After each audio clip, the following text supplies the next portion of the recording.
Hey, Aglow Generations. Welcome back to Aglow Generations podcast. I'm Janae Lovern, and I'm your host for this podcast. This is our third Aglow Generations podcast, which is really an exciting thing. This is something that, for a podcast, is something that we've really been praying about and wanting to do for a long time. And so just to continue to see, even a little bit at a time, this, coming true and becoming something. It's really cool, and it's a blessing, and we wouldn't be able to do it if you guys weren't listening or watching. So we really thank you for being here with us and just kind of doing this journey with us. I should probably take the time to say, if you're watching or listening to this, you're definitely welcome no matter what generation you're from. You do not have to be Gen Z, Millennial, or Gen X to listen or watch. Don't feel like you have to turn this off. I want you here because we need you. And when we say generations, though our groups might be formed of those age groups, generations is something that we didn't create. God did. And, we're all one together in the body of Christ. And so we can all learn from each other and sort of come together to bridge some of those gaps between generations. And so stay with us, and I'd love to hear from you too. And I think everybody would, if you're in a generation that might be, outside of those three ones that I focus on.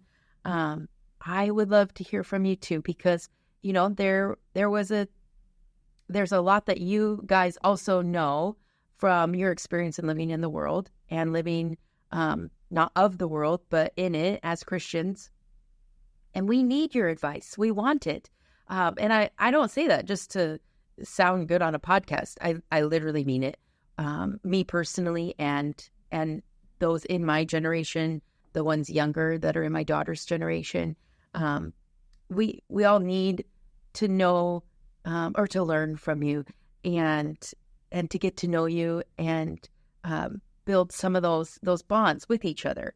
So stay with us and feel free to interact with us in comments on here, on Facebook, on Instagram, wherever. The website that we're currently working on, I'm getting a blog started on there. So you can also join that and subscribe to it once I get it going. I definitely mostly share Facebook and Instagram. So if you're wanting to keep up to date with us, definitely at least follow us on one of those.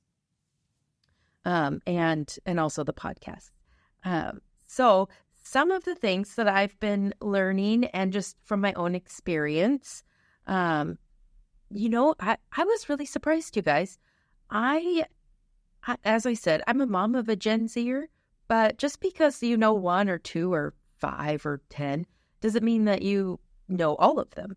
And so it was interesting to see some studies that were done in churches or in Christian organizations for Gen Z and Millennials. And as a millennial, I can say that I agree with a lot of what they said.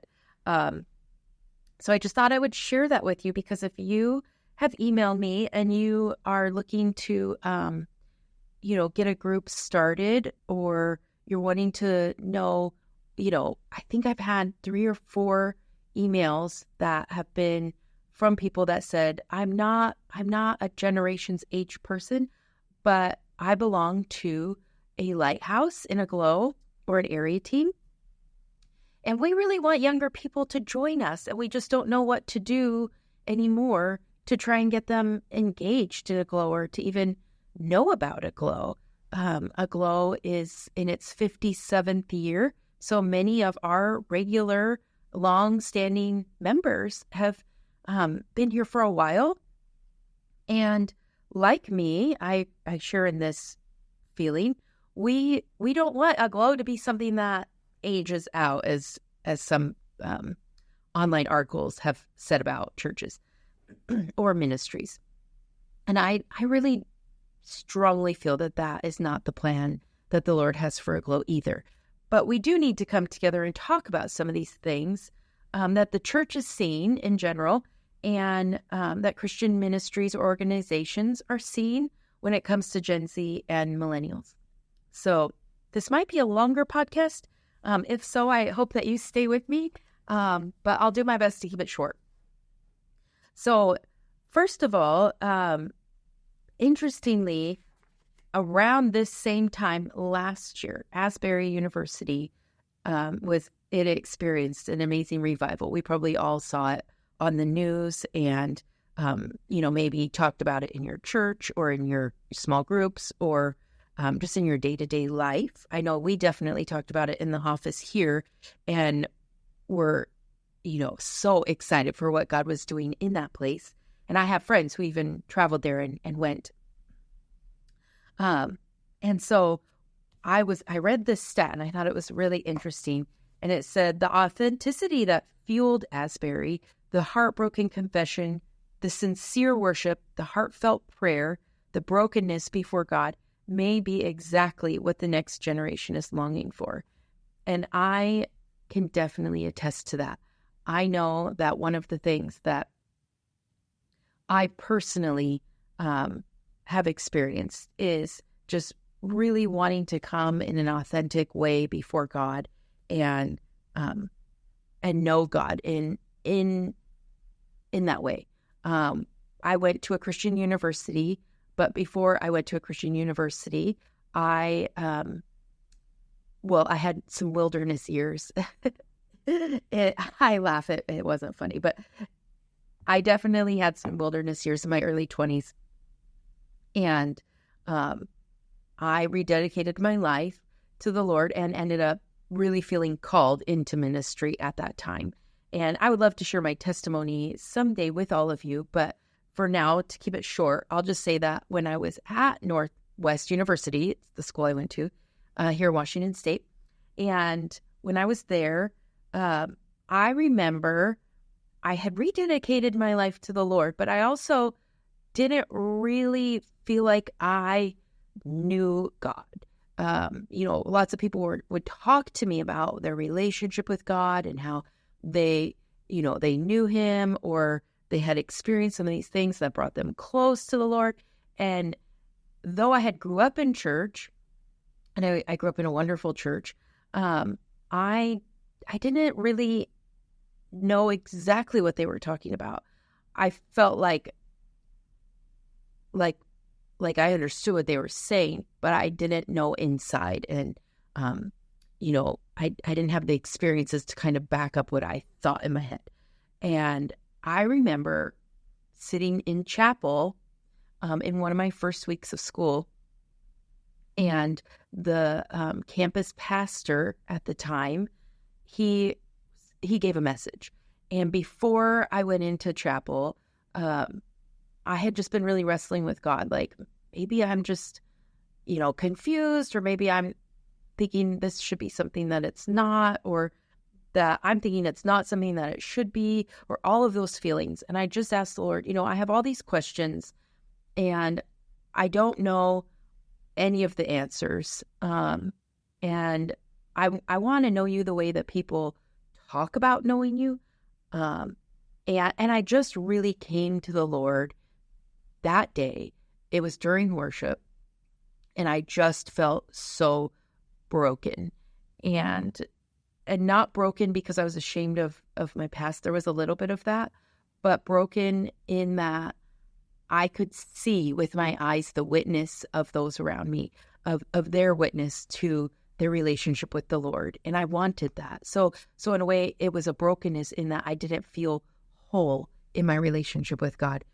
And so I just cried out to the Lord at that time. And as it says about Asbury, there was so much heartbroken confession and sincere worship. And I remember the campus pastor, coming up to speak. And within, I don't even know how long those messages were, maybe 20 minutes, 25 minutes. It was in the middle of the school day, so it couldn't have been that long. But I remember the Lord answering so many of those questions that I felt like, okay, these are the things that I want to know. And it was, we're not supposed to test God, but it was almost like there was this part of me that was like, okay, if you make some of these things clear, then I'm completely in. Like, I'm stepping out of the boat and onto the water. And like Peter, in the New Testament. And he did. Yeah. And I was floored. I mean, I couldn't, it's not that I couldn't believe it, but I was shocked and excited. And that day has stayed with me this whole time. And that was 2009. So it's been a while. And it's still fresh as it was that day, because, I felt like God heard me, and not just heard me, but actually took the time to answer me. And while, many of us who are believers think, well, of course he did, he loves us. There are so many people in some of these generations that, or maybe even in older generations, that haven't experienced that. And it's what they're longing for. And if we can create a place and a space for people to be authentic, not just for people coming in that might be Gen Z and Millennial, and we're so excited for them to be there, that we want them to be authentic, but we also have to be authentic. We kind of have to meet each other at that place where they are searching for something, and we know what it is they're searching for. We want to share it with them, because I can tell you right now, they're hungry for that, and they're searching for it. And so one of the other stats that I read was that many Gen Z and Millennials are leaving the church who know things about God, but would say that they don't know God. So very similar to my experience. And we don't want that for them. I don't want that for them. I don't want Gen Z and Millennials and any other generations to leave the church knowing about God, but not knowing God. We as the church need to provide that for them. That is our number one call, to be a witness to them of who Jesus is, how much he loves them, and how much he wants a relationship with them. And when I was reading these stats, I thought, oh my goodness, this is a glow. This is a glow. If you've ever been to, one of our conferences or, one of our meetings, a glow is all about transformation. So we need to get the word out and show them that. And I know that I'm speaking to the choir. You are all probably sitting there maybe thinking, well, I know, Janae, that's what we want too. We just don't know how to do that. So I'm not going to sit here and be like, oh, you guys, I have all of the answers. Let me get my folder out and tell you exactly what you need to do. Because I don't. I have experiences, and I have prayer and petitioning to the Lord to say, oh, God, what can we do in a glow that we can reach out to these generations, and they will not only feel welcome and wanted, but that they will see you in all of these experiences and not want to just know about you, but want to know you and to actually then know you. And so I thought it was really interesting that this statistic, I did not know this, that many Gen Zers have their grandparents as their connection to faith, almost more than those who have their parents as their connection to faith. I grew up in the 90s and 2000s. So I'm in my late 30s, and I don't want to say, I don't want to say late 30s. I'm in my mid to late 30s. Let's clarify that. But anyway, that was not needed, but I felt like I needed to say that. And so I grew up with my parents being my connection to faith. I knew my grandparents were believers, and it was only later that I found a true connection when I started working at a Glow, that my grandma was in a Glow my whole life. She was in a Glow lady early on in the Glow days. I didn't know that. I went to meetings with her. I just thought we were going to, church meetings. I didn't know it was a Glow. So that's kind of a funny part of my story. But now in today's world, we're seeing a lot of grandparents being that connection to these younger generations, and leading them to Christ and leading them into relationships in the church. So I don't think it's by accident that now, coming into this part of our ministry and generations, that God has put it so strongly on my heart to bridge the gap between some of our older generations and our younger generations and build that bridge between them. If that's what the church is seeing, God has a way of bringing a glow into things earlier than sometimes some of the church or other ministries even. And so I think he's been preparing us, as he's done for many other things, way in advance for this. And so with that statistic, it was saying that there are less Gen Zers that are familiar with the Bible or how to use it, or that believe everything that let me read that again. Gen Z, are less familiar with the Bible to know how to use it or to believe the Bible contains everything a person needs to know to live a meaningful life. Often their concept of religion comes from the media, and Christianity seems like a political thing, a Southern thing, but Gen Z is willing to talk about deep things, questions about injustice, identity, the meaning of life, things like who am I? Why am I here? Why do I feel guilt? How do I handle failure? These are connection points for them.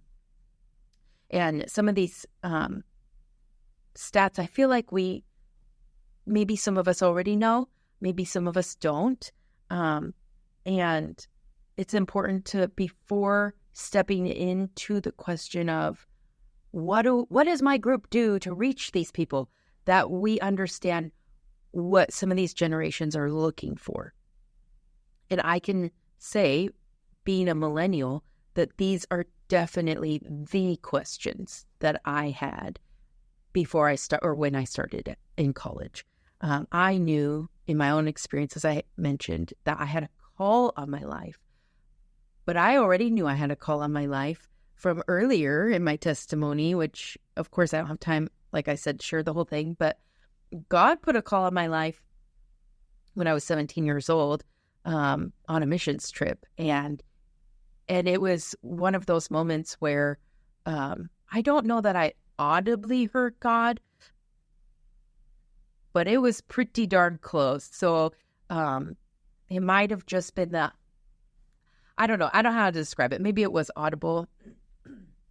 It was life-changing, but I was also in a very, I was 17. I was in high school. I was like a lot of these Gen Zers. I was not, well, I was very vulnerable, and I wanted to know God, but when he placed a call on my life, I didn't know how to take the steps to do that. And so while he called me, I very much like, my mom used to call it my Jonah moment. I had the Lord called me to something, and I got scared and I ran from it. And so I do know what it's like to wrestle with some of these questions and not know how or where to get the answers. And while we know the answers are in the Word of God, if you don't know how to read the Bible, some of that can feel lost to you. And so one of the things that Gen Zers and Millennials are looking for is somebody to show them how to do that, and do it, for somebody to show them to do it in love, where they don't feel judged for not knowing how. I remember sitting in university with a whole bunch of students who were with me, and I got my bachelor's in pastoral ministries and biblical studies. And I remember sitting in class, and it was my first semester, and I was taking a Bible class. And, when God calls you to something in the way that he did, and in the place of my life, I was all for it. Like, let's just go, let's do this. And I remember sitting in New Testament class, or maybe it was Old Testament class. And the teacher said, turn turn in your Bibles to, and I don't remember the book of the Bible, but I literally sat there and thought, is that a book in the Bible? And I was so embarrassed because I had to go to the table of contents and see, oh yeah, it is okay, and then flip. But I was embarrassed because I didn't know how to read the Bible. And I thank the Lord every day for the opportunity He provided to me to be able to walk through a pastoral ministry class. But, you know, I do know what it's like to be in that place of not knowing how to read the Bible. And that is one of the things as generations groups that we can do. And also, meet them where they are. Gen Z is the first digitally native generation. That's what they're called. And the church's studies say that it was a study done by, I don't know how to say the name, but Carrie Nyewolf, author, speaker, and church planter, did a study. And it was a lot to do with the Asbury University revival. And he asked, is this did that revival give us a sneak peek into the future of Gen Z church? And in that study, one of the things that was noted was that to Gen Z, not much in the church has changed since the 90s, other than the music, maybe. And the study also was the one that pointed out that Gen Z is the first digitally native generation. They are more diverse, socially aware, and skeptical than any other generation. They are also less likely to attend church or church groups or ministry groups. And while they are more open spiritually than many other generations, they're also more skeptical of organized religion. Now, of course, this is a study. This isn't speaking for every single Gen Zer out there. And I know Gen Zers who don't fall into this category. But it is important for us to realize that this is a study that was done across the country.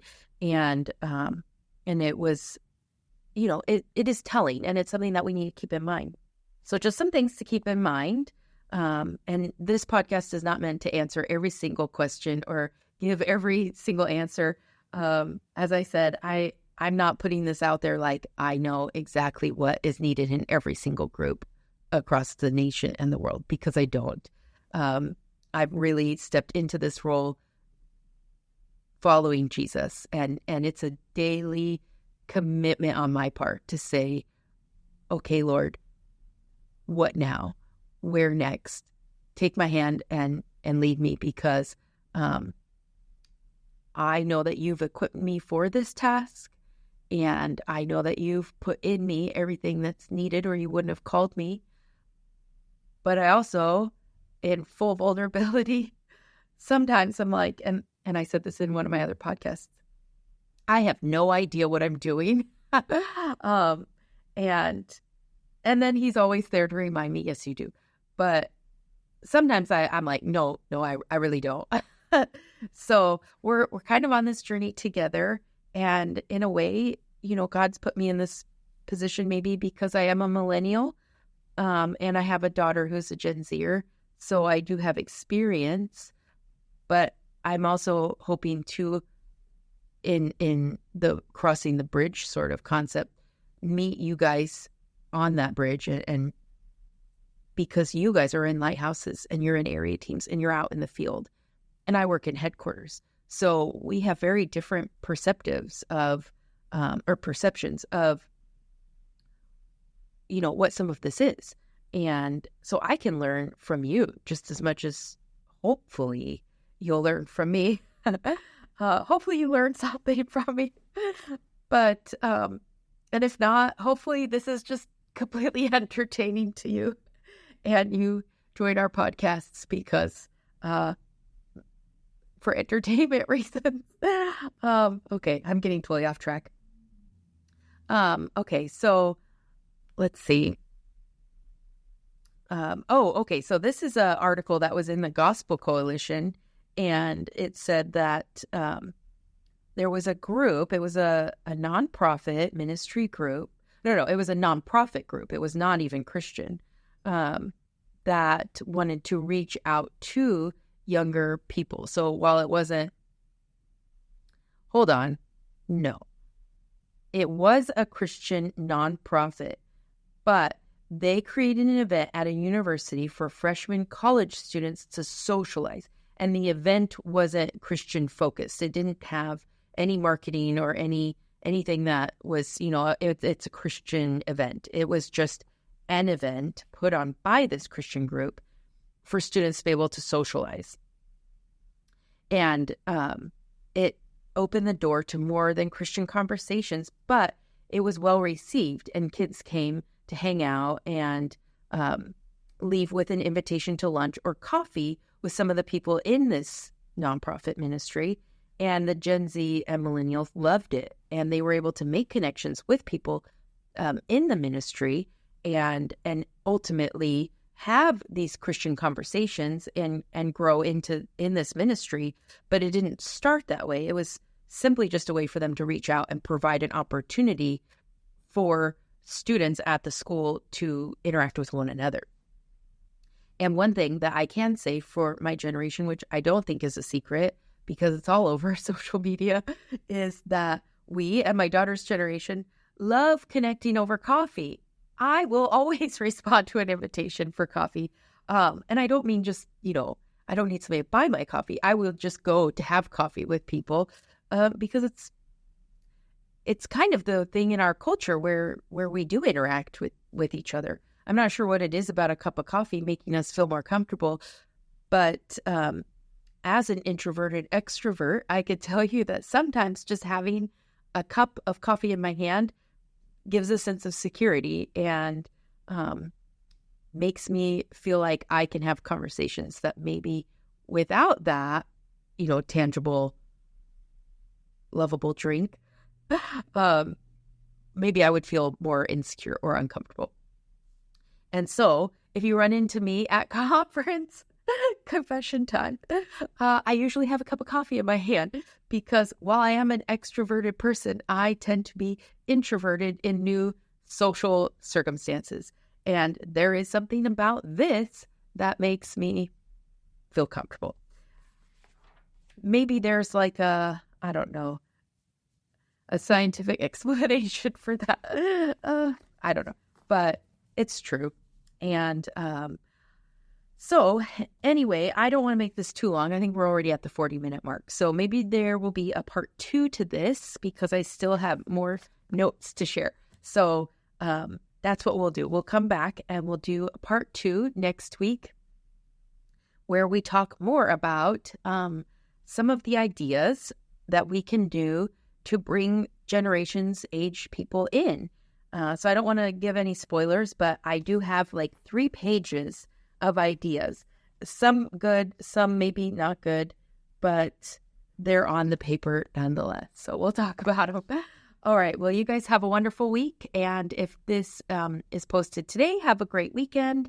If it's posted Monday, then hopefully it's, something that makes Monday even better.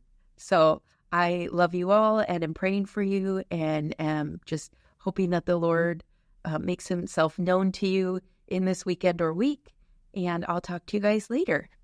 Bye.